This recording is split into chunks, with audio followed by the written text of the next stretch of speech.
Okay, so let's bring up the page. We're on page 99A, or Tzadik Tes Amud Aleph.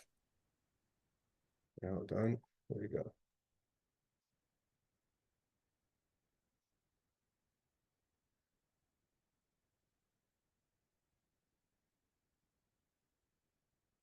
Okay. See if it went live. Hold on a second.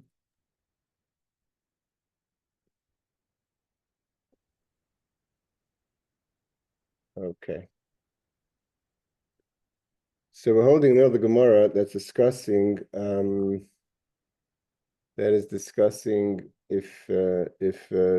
how long is the Dimois Mashiach? How long are the days of Mashiach? So we have different opinions that we brought so far. We brought down a Rabbi Eliezer that said 40 years, corresponding to the 40 years the Jewish people in the desert. And now we're going to see the same Rabbi Eliezer if it's an argument with regard to the 40 years. So here we're holding Tani Idach. We learned another brisa that says like this. Rabbi Eliezer says, hey Aaron, Rabbi Eliezer says, Avi, you might say Mashiach, the days of Mashiach are Boim Shana, 40 years. How do we know? So it has a verse. It says over here, V'ya'ancha, v'ya'arivecha, v'ya'achilcha. It's talking about the man. That it says that, and he afflicted you and suffered you to hunger and fed you with the man. So from here we see that there's 40. That was 40 years in the desert, and then it says, Samchenu kimais inisanu shnais ra'inu ra. Make us glad according to the days that you afflicted us. So if you afflicted us 40 years with the man, that's a verse. We're not going to get into that verse. What that verse means, what's the affliction of the man? But you afflicted us with the man. So make us happy to correspond to the days that you afflicted us. So if there's 40 years of the man, there's 40 years of the Yemaisa Mashiach. The happiness over here is referring to the days of Mashiach. Reb Dosa says that it's Arba Meyos Shana. That if we're already talking about affliction, so we're not talking about the affliction of the 40 years of eating the man. However, we're talking about 400 years. Why? Because it says Va'avodim v'inu oisam Arba Meyos Shana, that you had them serve and afflicted them for 400 years, which is the 400 years that the Jewish people, this is the promise, so to say, or the covenant that Avram had with God, that's going to be a 400 years exile in Egypt. So it says, and then we have Samachenu Kimaisi Nisanu. They make us glad according to the days they afflicted us. So if we were afflicted for 400 years, starting from the birth of Yitzchak in Egypt, so too should have 400 years of the Yemaisa Mashiach, the days of Mashiach. The difference between Rabbi Eliezer and the first Rabbi Eliezer is not in the years, whether it's 40 years in the desert or 40 years of the man. It's just a question of what verse. That's what most people say. What verse we're using as the proof? Is it about the man, or is it about Heshuki? Is it 99A? Is it about the man, or is it about the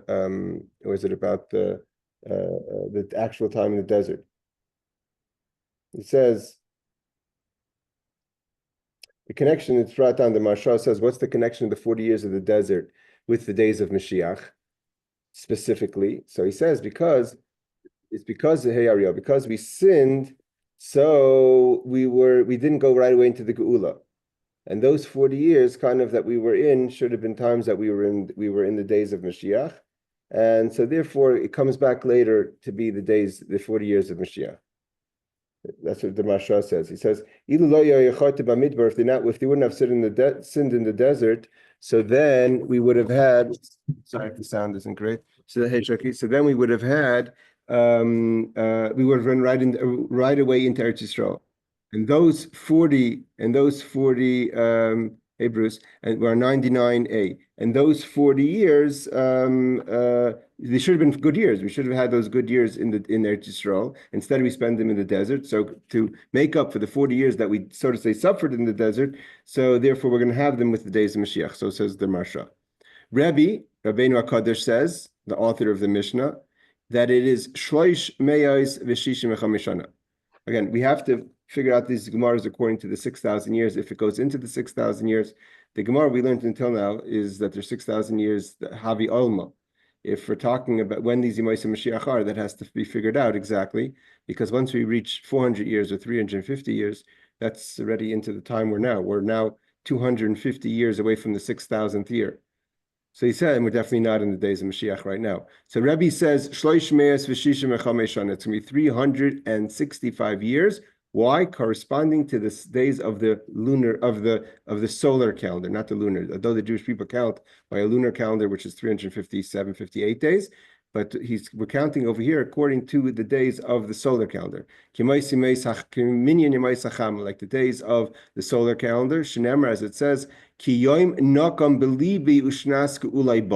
because it says, for the day of vengeance is in my heart, and the year of my redeemed is to come. And a year is 365 days.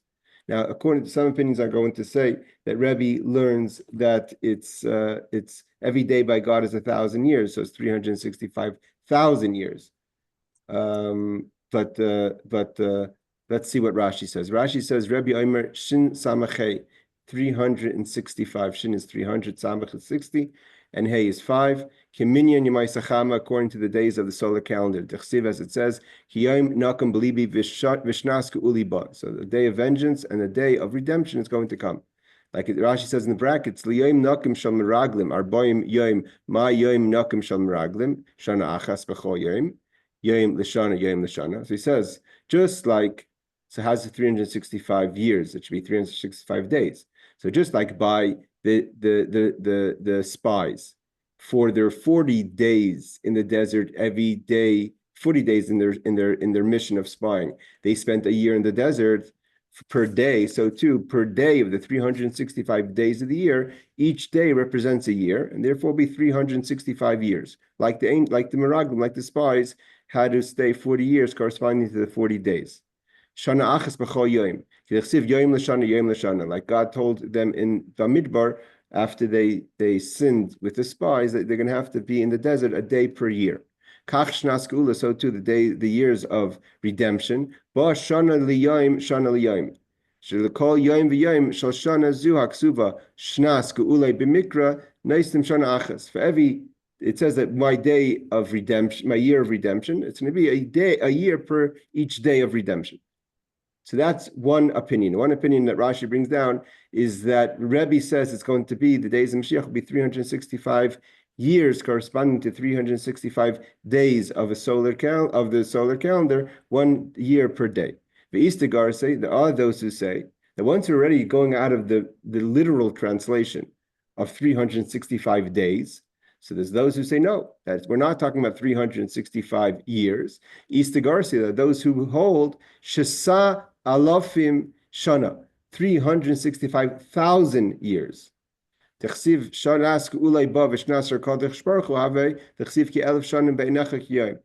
like by God it says in Tehillim 90 that for God 1,000 years is like a day. So if we're talking about 365 days, for God that's 365,000 years.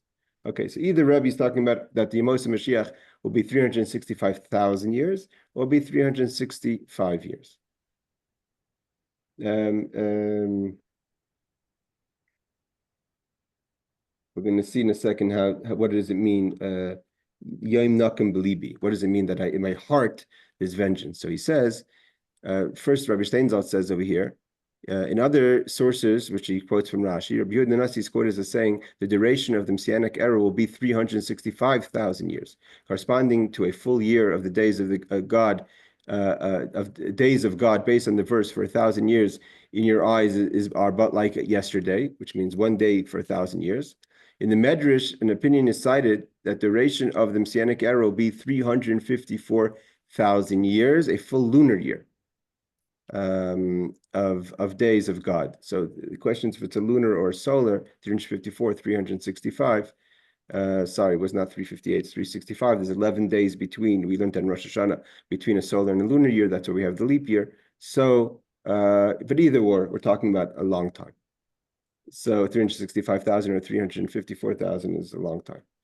My yoim nakam believe. Again, over here, what I have over here is not exactly, doesn't have all the mefarshim, all the commentaries, but there's the commentaries do tackle the question of how this corresponds to the 6,000 years of the world existing, and the seventh year is going to be like 1,000 years of what we had the opinions of 1,000 years of nothingness, or 2,000 years of nothingness. Knowing this, most commentaries hold that there's no disagreement on that. We're going to get into why this is important in a second. Ma yom nakam libi. What does it mean for the day of vengeance is in my heart? Why is it in my heart? What does it mean by heart? What does it mean by heart of God? So Rabbi Yochanan says, Libi galisi. I only revealed in my heart the days of the coming of Mashiach.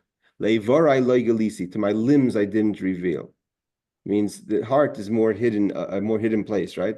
A person could feel something and try to hold it in. If you're already starting to express it in your body, your body language.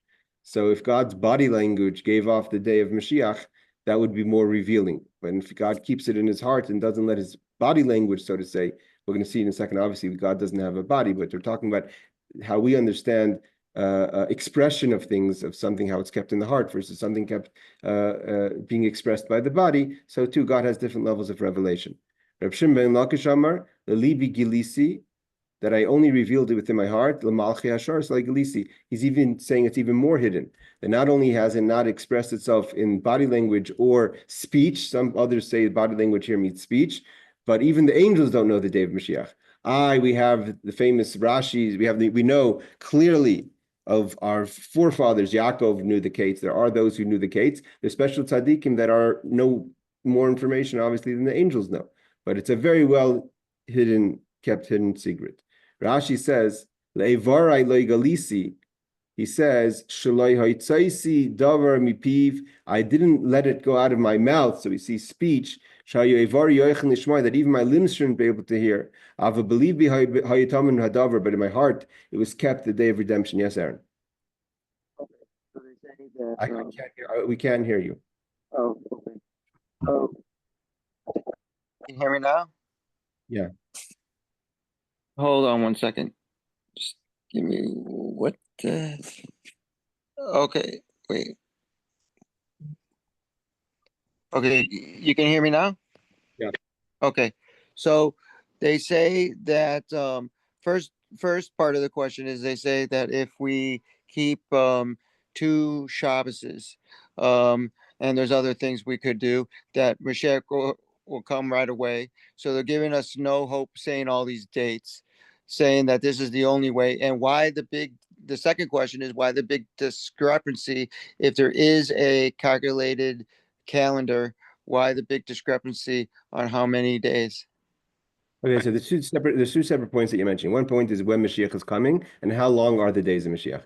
When Mashiach coming, we discussed already, there's the concept of Be'ita Achishana. Be'ita means in its time or in the hastened time. There's a deadline time that Mashiach has to come, and there's if we merit, it could come earlier. If we keep two Shabbosim, that's considered a merit that would bring the Mashiach immediately. As far as the days of Mashiach, each rabbi, like in many times in Talmud, have their tradition based on the verses that they've learned to understand how long are the days of Mashiach.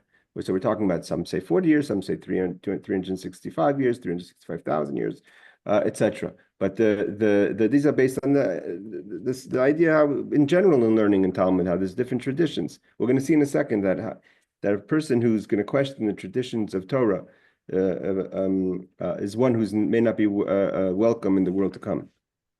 So let's see what Rav Steinzalt says. It says, "Libi galisi levar le galisi." I revealed to my heart, but I did not reveal to my limbs. The heart represents thought, and limbs represent speech. The dispute is that according to Rabbi Yochanan, this matter was revealed neither through speech nor through prophecy. While according to Reish Lakish, it was revealed. It was not revealed even to the ministering angels, who can be informed without prophecy or speech. So the Yad Ramah. We're going to learn in a second. I'm going to bring up who the Yad Ramah is. We've mentioned him a lot, the Yad Ramah. The Yad Ramah is not, of course, the Ramah in the Shulchan Aruch. He's lived in the times, I think he was a drop younger than the Rambam, Maimonides. and why it's important that we know who he is. But he says that that the difference between Reish Lakish, who says if the angels know, or if my body knows, if it's a question of speech, because even the angels can know something, even if it's not brought to the level of speech. Whereas according to Rabbi Yochanan, it was in thought, but not speech, but could be according to Rabbi Yochanan, the angels do know it. Now we do know from different parts of prayer and davenings and midrashim what the angels know and don't know and how they acquire information. We have the famous piece in Yom Kippur davening when Rabbi Shmuel Kohen Gadol goes up to heaven and asks the angel if the decree is a decree, and he says what he heard behind the pargud, what he heard behind the curtain. So the angels have what they say, so to say, hear behind the curtain. Okay, so now we're going to continue. Tani, now again, the Yad Ramah, who talks about this, he brings down the question of speech. He goes into the question. It's not. I mean, we know this already from Chassidic teachings of how we view, hey Danny, how we view the descriptions of God in the human body. So it says. So Yad Ramah says. He just uses a strong term. He says, Chas v'sham sheish levei vorim. We can't say, of course, God has a heart or limbs. Shareine guf, loish lefisha guf, yesh leisoif, v'chol davar sheish leisoif, yesh lekoichai soif. God is not, a body has limitations. God is limitless. So obviously there's no such thing as body. So nevertheless, it's the way, it's only a mashal, an example. So we could try to understand the difference between levels of revelation. That the revelation of thought is a deeper, a more what's called olam diskasia, hidden worlds, where speech is the olam diskalia, is the revealed worlds. We find speech all the time. Vayomer Shema Moshe, Baruch Shamer V'Haya Olam, etc. Okay, now, but the level is what level of revelation is the date of the coming of Mashiach? A well-kept secret, as we could obviously tell, being 5,885 years in. Tani Avime Bered Rababo. Avime, the son of Rabbi Abo, said like this: Yimoisa Mashiach Yisrael Shivas Alofim Shana. So he ups it to 7,000 years. Shenemar, because it says Chasen Kala Ken Yasis Alayich. Because we have a verse in Yeshaya that says, like a bridegroom rejoices with the bride, which are the 7 days Sheva Brachas, right? The 7 days of festivities for a groom and a bride. So too Ken Yasis Alayich. So too God will rejoice with you, meaning to say 7, and every year for God is 1,000 years. So every year is 1,000 years. So 7 years is 7,000 years. Okay, so it's actually a lot less than obviously Rebbe's 365,000 years.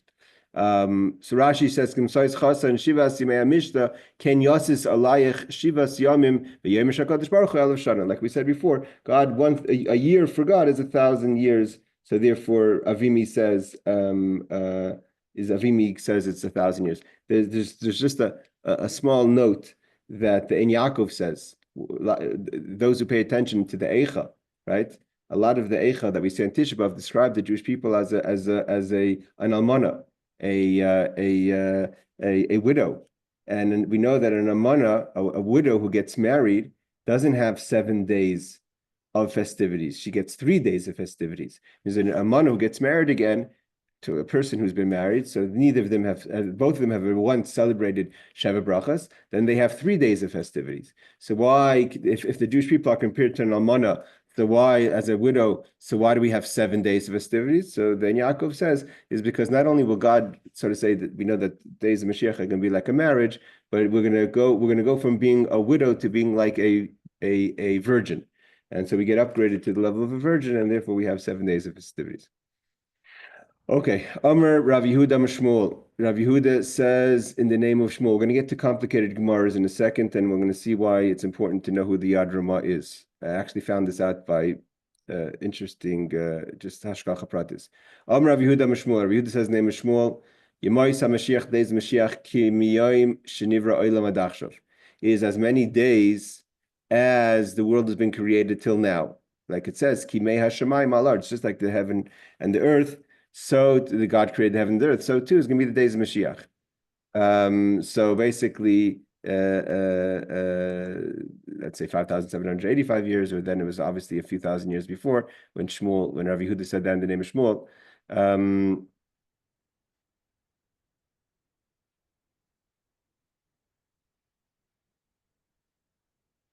He says over here, from the days of the world was created until now. In other words, the day when Mashiach will come, when Mashiach comes. So you have to count when Mashiach comes backwards from the day of creation. As it stated that your days will be multiplied, and the days of your children in the land in the land that the Lord swore to your fathers to give them, as in the days of heaven upon the earth, so too the days that the Lord gave us the land. So basically, the Mefarshim say that we're going to have the land. The part of the verse that's not quoted here, it says, "In the land that the Lord swore that your fathers to give them."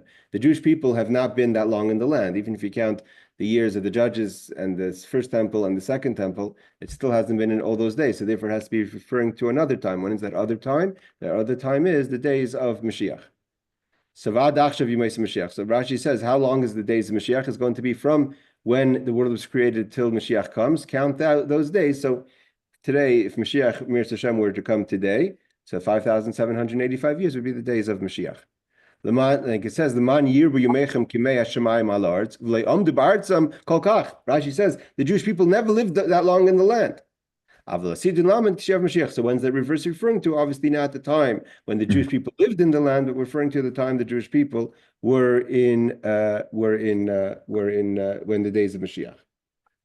Okay, Rabbi Nachman says that he uses another verse that says Kimei Noach Adachshav, from counting not from Adam or first man or creation, but the days of Noach. That's the next big date in history, right? When Noach, because Noach was the flood. Noach kind of went to a new world. Both the world changed and the people changed. So there's a kind of a new beginning from Noach. And Rabbi Nachman uses a verse to support his opinion that says, Ki mei Noach zois, the waters of Noach, Asher Nishmati, that I swore will never come to the world again. The word ki mei, if you were to put the word ki mei together, it could also mean like the days. Ki mei literally means like the waters of Noach. But if you put it together, it could be like the days of Noach. So the days of Noach that I swore from Noach's times for the rest of the time that there would not be a flood, those are the amount of days there's going to be the days of Mashiach, right? So that's like he says. So have I sworn that I will not be angry with you and rebuke you. These are referring to the days of Mashiach. The word kimei could mean like he says of Rabbi Steinsaltz kimei, meaning like the days. So Rashi quotes this idea that, and then we're finishing off this subject. And before we finish the subject of Mashiach, we're going to go into understanding the difference between Olam Haba and the days of Mashiach, the world to come. Everyone knows we talk about the world to come, and the days of Mashiach, they're not the same time. So it says this, Kimei Noach, Rashi says, Kimei Noach, it's as if it says the days of Noach. Kecheshban Hashanim, according to the calculation of the years, just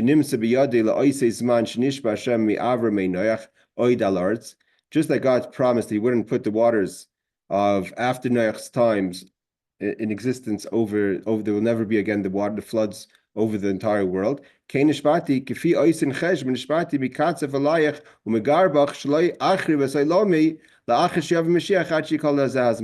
also promised the world will not be destroyed that amount of time. And what is that amount of time? That amount of time is the amount of time from Noach until now. So from Noach till now, you have to take off roughly 1,500 years or so from creation. So 5,785 minus about plus minus 15 to 1,600 years, however long it was. I think it's maybe even longer from first man till the flood. Someone has to, I'm sure that could be checked up easily. And take off that time, and the remaining time from Noach till now is the amount of time the days of Mashiach will be, again supported by the verse that says, Kimei Noach, the days of Noach, that God was not angry, will not be angry at the Jewish people. Those will be the length of time from Noach until the times of Mashiach. Okay, so this finishes the conversation of how long are the days of Mashiach. We haven't tackled what is Olam Haba, what is the world to come. The verse that we've quoted, Kol Yisrael yesh lam chelik la'olam haba, right? Shneimar v'amach kulam tzadikim. Olam Haba is not the Yemos HaMashiach. Here it gets complicated. And this is why we get into the Yad Ramah. I was when I was preparing the class a few nights ago, Sunday night, I was in a shul and with a little more access to commentaries, and I started to bring about the Yad Ramah, and I figured, I have to really, I know the Yad Ramah because the Yad Ramah has few publications on Talmud. I think Baba Basra and Sanhedrin. I just want to know exactly who he was, so I'm just going to bring up a small from Wikipedia. His name is Meir Halevi Abulafia. And the Yad Ramah lived, Meir Halevi Abulafia, and he lived around the year 1170 in Spain.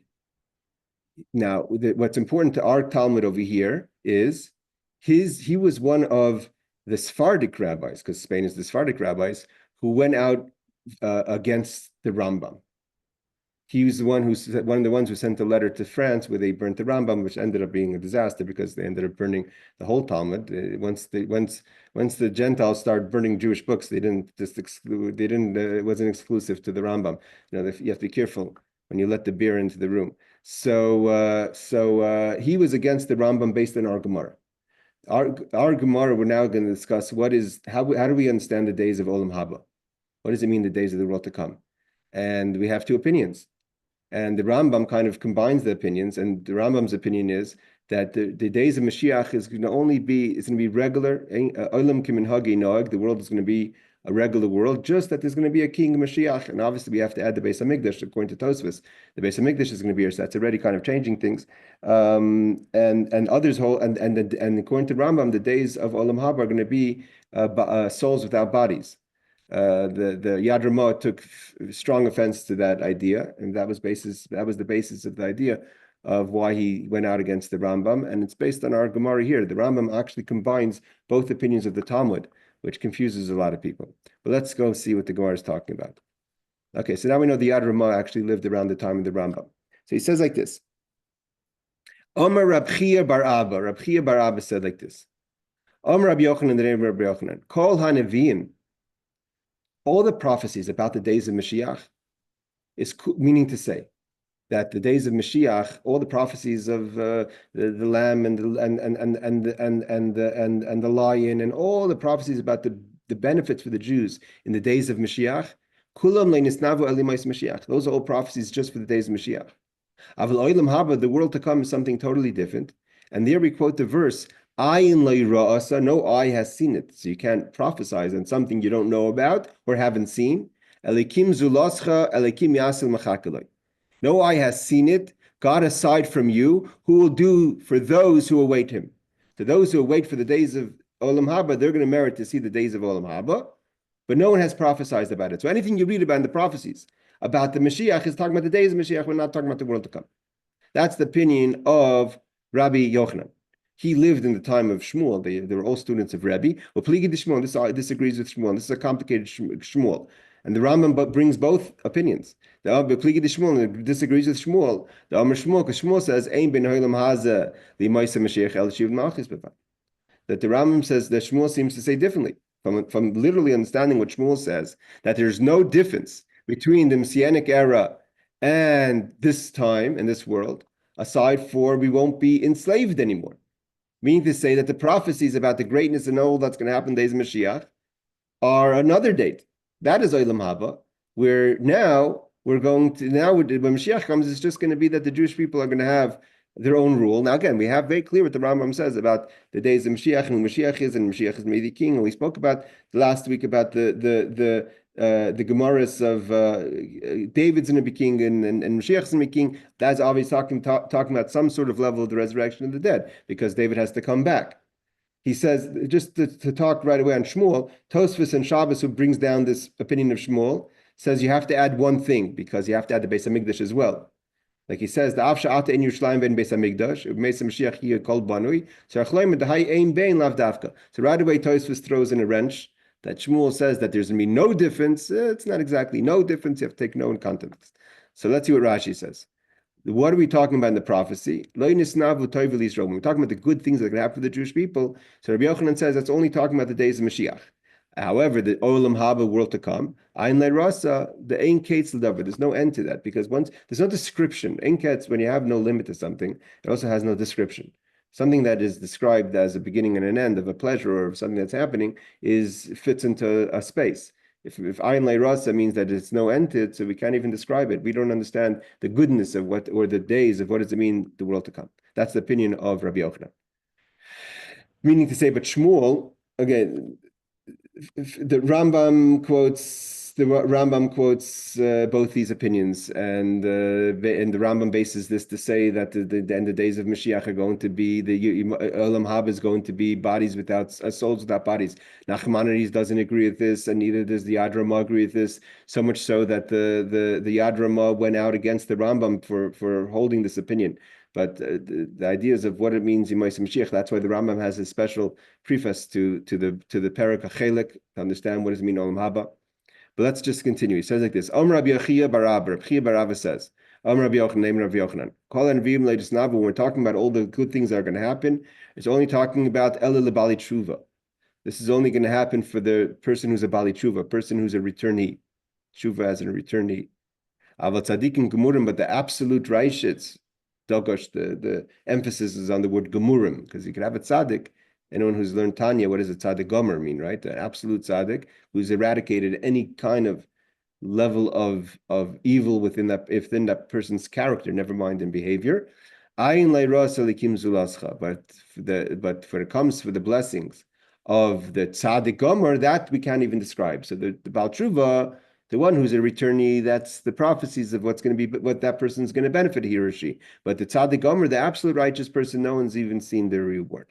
And this disagrees with Rabbi Avo, because what Rabbi Avo say? Rabbi Avo disagrees, and he says in the name of Rav, again, these are all contemporaries, Rabbi Yochanan, etc., that says, we have the famous Talmud that says that we're the place of elevation, that the returnee, the Baal Tshuva, the person who does Tshuva stands, the greatest tzaddik. And there's different verses, tzaddik or tzaddik gomer. And there's Ein Sham ve'ein yecholim lamdim sham. The Rebbe always quotes, not only they don't stand there, they can't stand on the level of elevation of the Baal Tshuva. So here Rabbi Yochanan says, in the name of Rabbi Chia says, in the name of Rabbi Yochanan, that the Baal Tshuva is going to have the benefits of the days of Mashiach, where Olam Haba, the benefits that we talk about of Ayin Le'Ra, so that I didn't see, that's going to be even greater, that's for the righteous. Whereas Rav Ava says in the name of Rav, the opposite, that where Baal Tshuva stands, the righteous can't even stand. I mean, the Baal Tshuva reaches a much higher level. So this is the question, who's higher? The Baal Tshuva, the one who returned, the one who sinned and left sin to come back? And this is a fundamental question of what's our purpose in this world? Is our purpose in the world to be perfect or to do tshuva, right? And this was really, this conversation came much later when the Baal Shem Tov came and said that everyone has to do tshuva. People did not take light to that. We have the famous debate. The Alter Rebbe went to the city of Lodz, I think, I'm not sure which city it was, that he went to debate, and the question he had was, how could you say that a tzaddik has to do tshuva? A tzaddik is higher than tshuva. And the Baal Shem Tov said, no, everyone, even Moshe Rabbeinu did tshuva. You know, Surami Ravas Vizkarav L'Sham, have to leave here to get close to there. So he says, so this is a complicated question that went through the generations. So what's the verse to support that the Baal Tshuva is greater than the tzaddik? So Reb Avo, in the name of Rav, quotes the verse that says, Shalom, shalom l'rachaik, peace be to peace for the person who's distant, v'lakarav, and only afterwards the person who's close. First we mention Bereisha rachaik. First we talk about the person who's distant. That first we mention that person, he or she, because of the level of tshuva. And only v'hadar, afterwards we mention Karv, the person who's close, meaning the tzaddik. My rachak, what does it mean the person's distant? So how do we know that rachak, someone distant, means about tshuva? So the Gemara says, rachak dimikar, someone who initially was distant and now became close. Well, my Karv, what does it mean someone who's close? Karv dimikar the hashta, someone who's always been close, meaning the tzaddik, who's never distanced him or herself from Hashem. Let's just see the Rashi. Rashi says, again, this is a complicated Gemara, a complicated debate. The debate goes for years. Again, the days of the Baal Shem Tov came back up. So here he said this. He quotes that according to Rabbi Avo, the tzaddik can't stand, Rashi says. Why? What's so great about that Baal Tshuva? What's so great about the person who does tshuva, that the righteous person didn't do anything wrong in his or her life? Why can't the righteous person stand on the level of the Baal Tshuva? So Rashi says, the Gadol Koichin Shel Baal Tshuva, the greatness of the Baal Tshuva, the person who returns to God. No creation could stand before them, or Rashi adds, according to the brackets, in their mechitza, within their, you can't even stand in their space. You can't even get close to the space of the Baal Tshuva. And what's the support? He supports Shalom Shalom L'Rachik. He says, Bereish L'Rachik, Sh'nisrachik Min HaKadosh Baruch Hu. First, this person was distant from God. V'ach kachshav I love b'tshuva. And then when that person returns to God through tshuva, v'had shalom now, and only afterwards we say peace, l'karv to the person who was always close, tzaddik gomer, the gadol koichen shebal tshuva. Again, Rashi says the greatness of the bal tshuva is, and like it says, what is the reasoning behind that? Which is the obvious idea is that the how you look at the sin, basically, according to Rabbi Yochanan, the very fact that he never tasted sin, the tzaddik, that makes him great. On the contrary, Rabbi Vo says no. The fact that they've tasted sin and they were able to overcome that temptation and leave that life to go back to Hashem, that's a greater achievement. It's a question of avoda, right? What's harder? Is it harder to leave something, right? Is it harder to quit smoking or never to smoke in the first place? So you can't compare, right? If you smoke, it's harder to quit smoking. So that, as far as avoda goes, as far as working on yourself. So Rabbi Vo says the challenge of working on yourself to become a Baal Tshuva is obviously much greater. He says over here, Rabbi Steinzalt says, the commentaries explain that the superiority of the penitent as stemming from the fact that he has already experienced sin and therefore requires greater effort to overcome his or her evil inclination. That's the Rambam. Others explain that the penitent is exceptional because it appears that he was likely lost. When he repents, God's joy is great. So the question is here who is this? The Yafei HaYeshua, Yafei MaYeshua says that the question is, are we looking at it from God's perspective or the person's perspective? From the Rambam says, from the person's perspective, as avoda goes, to leave evil and go back to God is difficult. But or you look at God's perspective. God's perspective is God could have given up hope on the Rasha, on the person who is a sinner. And now that God sees the person comes back to him, right? What does God say? We're going to learn. God says, Yeravim benevat chazarbach, go back, come back to me. God wants us to do tshuva. He's waiting. We say that, b'chaka, he's waiting for us to do tshuva. So God's excitement of our tshuva is greater for the Baal tshuva, obviously, than the tzaddik is, right? The good son and the bad son question. So here he says like this.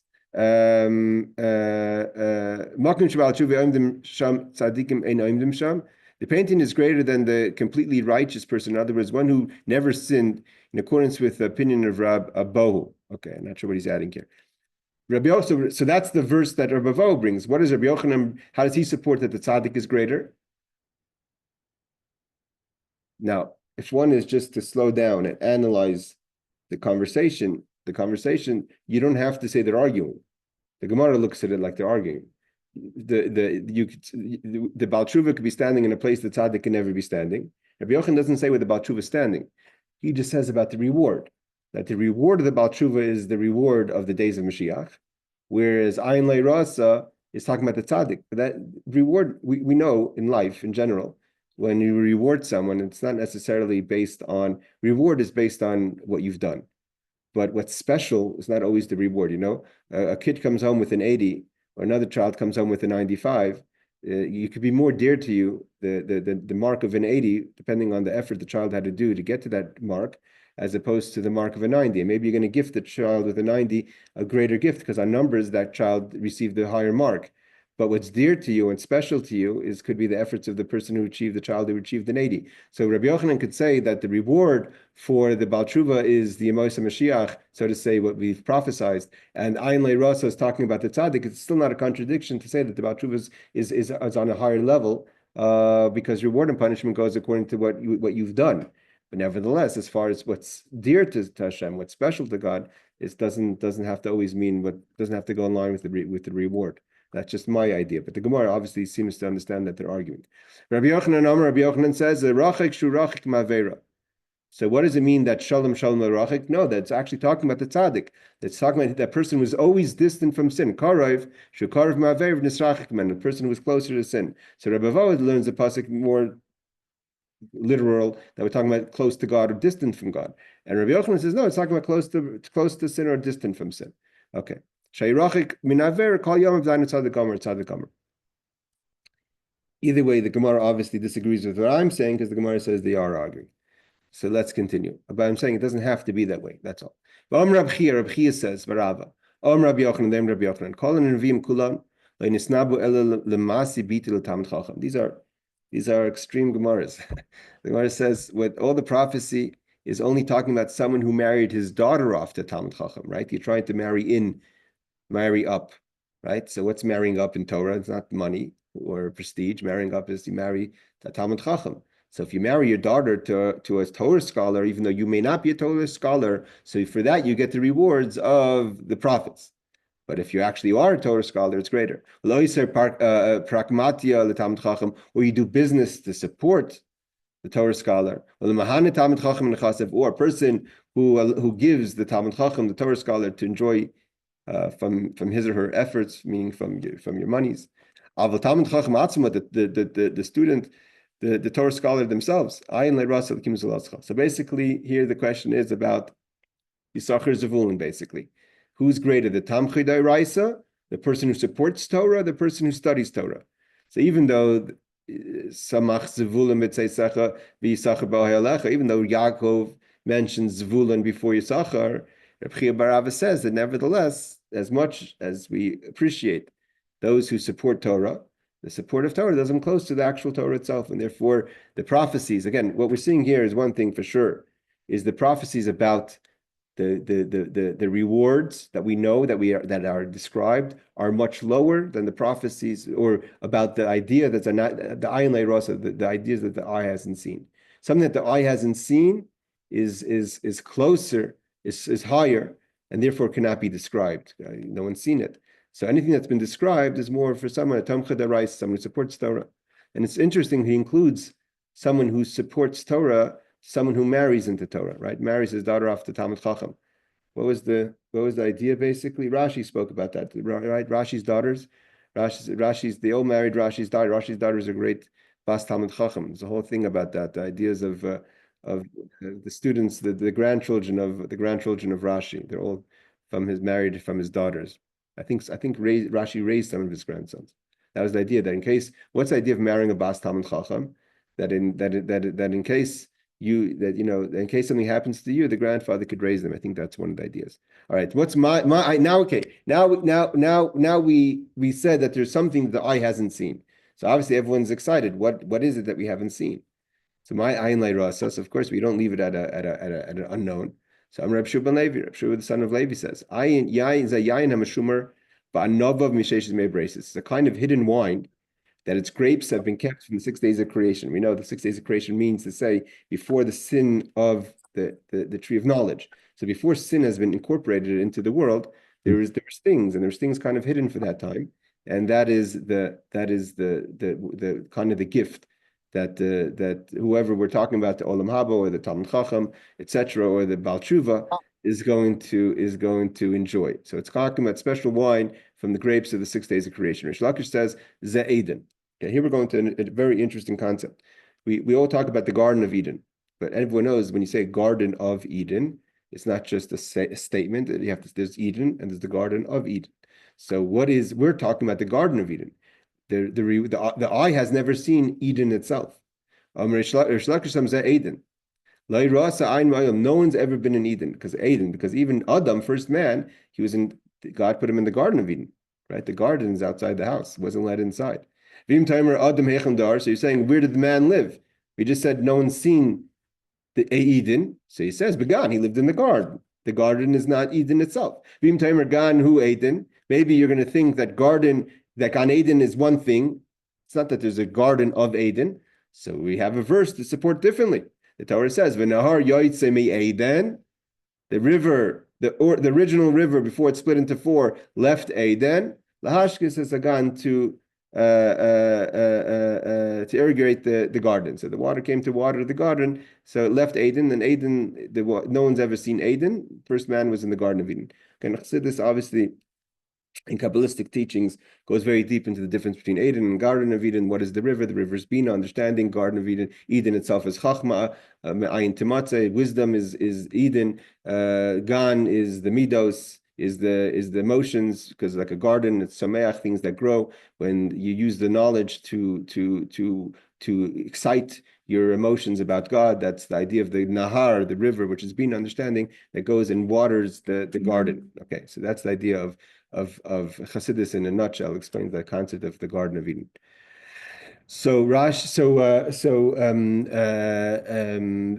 Steinzot says, and we're going to finish off here because now I mean I've liked to have gone into the next subject, but we went a little slow today. So Yayin HaMashumer, what is the hidden wine, the preserved wine? So he says, as wine symbolizes complete happiness. So this is a parable stating that unadulterated rejoicing and delight is designated for the righteous and is an inherent in every creation of the world. So it's there if you could tap into the pure delight of something that hasn't been corrupt by the sin of the tree of knowledge.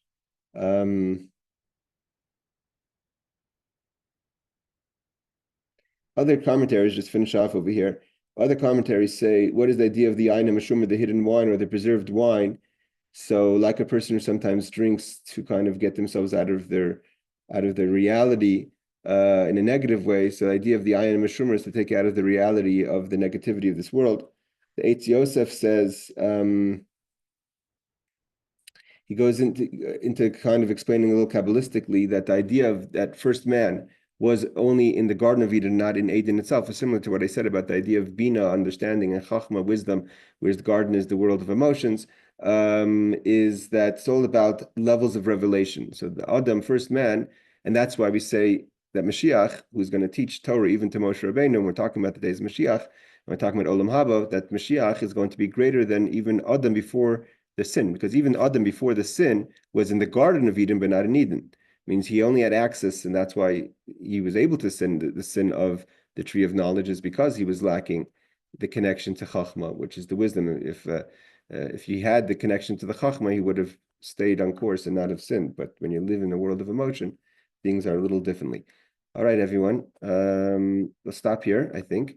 And Mr. Hashem, next week we're going to start with the continuation of the Mishnah that goes into the question of what does it mean a person who doesn't have a portion of the world to come, a person who has negative views or different or the wrong views about Torah study, and what is the tradition of the Masoros of Torah. All right, thank you all for joining. Laila Tov. Oh, sorry, before I go off, I see there's 3 chats here, not sure what it was. Okay, just the side notes. All right, thank you very much for joining. Take care. Laila Tov. Thank you, Rabbi. Hey, Rabbi. Thank you.